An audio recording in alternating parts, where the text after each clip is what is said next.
So today we have lesson 5, which is estimating a population proportion. So what we are going to do is we're going to look at a topic that we are going to take a sample of, and from this sample we are going to predict what the entire population is going to do. And we can do this, they do this all the time with things like elections and stuff like that, because it would be really ridiculous for people to try to predict who every single person is going to vote for. So what they do is they take a sample of the population and then they use that to predict what the outcome is going to be. So here we're going to do it with this question. Now we remember this question from a while ago. We actually had about 46 people fill out which superpower they prefer, but we're going to take a sample of that. So Ms. Franklin and I randomly chose 12 people through a name generator that had answered this question, and we're going to use it to predict. Now, you can fill out on yours which superpower you would choose. I think if I had the ability, I would like to have invisibility.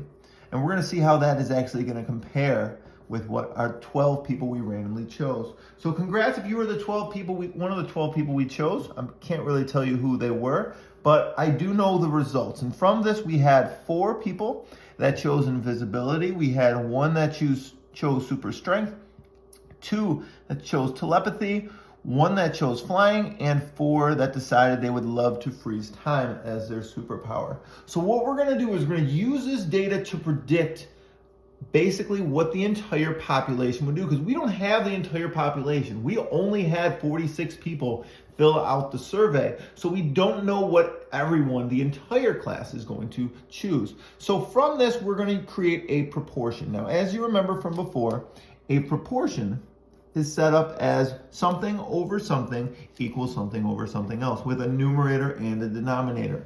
Now in this case, I want to compare, and let's start with invisibility. So for invisibility, I'm just going to put INV right there for invisibility. We had a total of 4 people that actually chose invisibility.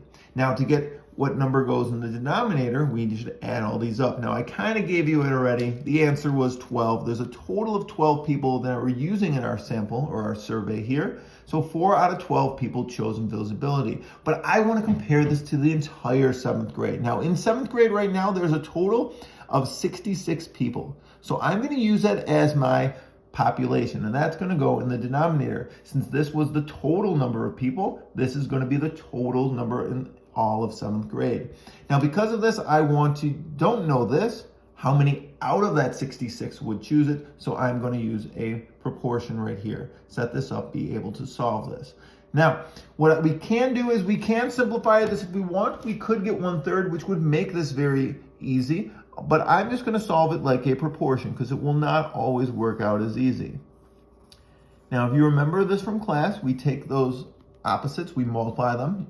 Once again, the butterfly, or as you guys look like Band-Aids right there. And we're going to multiply 12 times x. 12x equals, and good thing I have my calculator here, 66 times 4 is 264. Divide by 12, both sides, x equals, divide by 12, 22. Now, it's not good enough to say 22. I'm going to say once again about 22, because we don't exactly know. We cannot use probability to actually predict exactly what the answer is going to be. We can use it to estimate, and that's what we are doing here. We are estimating a population proportion. Okay, so we have about 22 people, and I could also say freezing time would have about 22 since it got the same results. So let's take a look at my last 2 superpowers here. We have super strength. Super strength, we'll use SS. That is 1 out of 12 and something over 66. Same idea.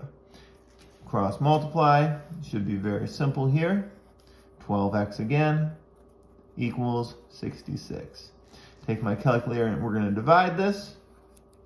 66 divided by 12, and we're going to get 5.5. Now we cannot have 5.5 people, so we're going to round this one to the nearest whole number. So since it is an estimation anyway, we're going to say about 6 people. So if I ask the entire class how many people would like super strength, we'd probably get about 6. Now it could be 5, it could be 8, but it would be somewhere around there. We're not going to expect 30 people in the entire class to pick super strength. Now, flying is the same as superstrength, so we're going to say that those two are similar. So all we have left is telepathy. So I'm going to put telepathy right there. We have 2 out of 12 compared to x over 66. And once again, I could simplify this, make this 1/6, which would be much easier, but I'm going to, once again, just take this and multiply. 12x equals, just to make sure I don't mess up, 132. And for my math people, does that work out evenly? Yes, it should. 132 divided by 12 is 11. So once again though, even though it's exactly 11 as my answer, we're gonna still put about 11 people because we don't want to be wrong here. We want to make sure this is correct. All right, so now let's take a look at another example. So we're gonna still use the same data to solve another problem. So what if we want to compare this to the 8th graders? Now in 8th grade, they have a different number of students. They have 74, but we're going to do the same type of thing. So we're going to see how many 8th graders would prefer the ability to freeze time. So let's take a look. We had freeze time at 4 out of our 12. 4 out of 12 equals some number out of 74. We're going to be able to do the same thing we did before, cross multiply. And it's very convenient here that my sample was still the same size of 12x. So we have the other numbers, 4 times 74. For those people without calculators at home, 296. Don't forget, if you ever need to use a calculator, feel free to use your Chromebook. Chromebook has a calculator on it, or you can just Google these problems in case you want to multiply them. It's very simple to do. Or phones. Phones are really good at having calculators on them. We can divide by 12. And we get 24.66666667, which of course by this point of the year, we should know is 24 2/3. Now I can't really have 2/3 of a person vote, so we're going to round this and we're going to say this is about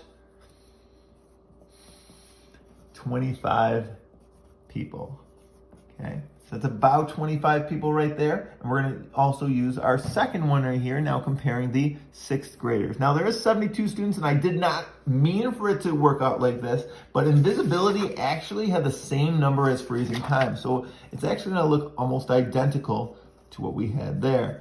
4 out of 12 equals some number over 72. And same thing, cross multiply. I feel like we're doing the same thing over and over here. 12x equals 288 this time. Now, although these numbers were not that different, 74 and 72, it's actually going to give us a different answer when we actually divide, because this one works out perfectly. X does equal 24, but I cannot say 24.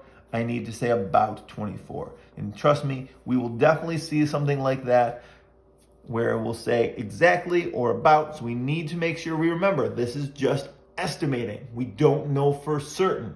This is why people, especially with elections, don't exactly know what the outcome is. They can predict it, but they don't know for certain what's going to happen. Now, when you guys do this, you're going to have 2 problems to try. I will post these on Classroom for you guys to try. Please note, remember, this is the amount in our sample that they chose. This is the total amount of how many were sampled. And this number over here represents the total number of the entire population, okay? So please make sure you know what you're actually solving for in your problem, the total population, how many were in the survey, and then what is the one that you care about in this problem, okay? Good luck. You guys have any questions, email me or Miss Franklin. See ya.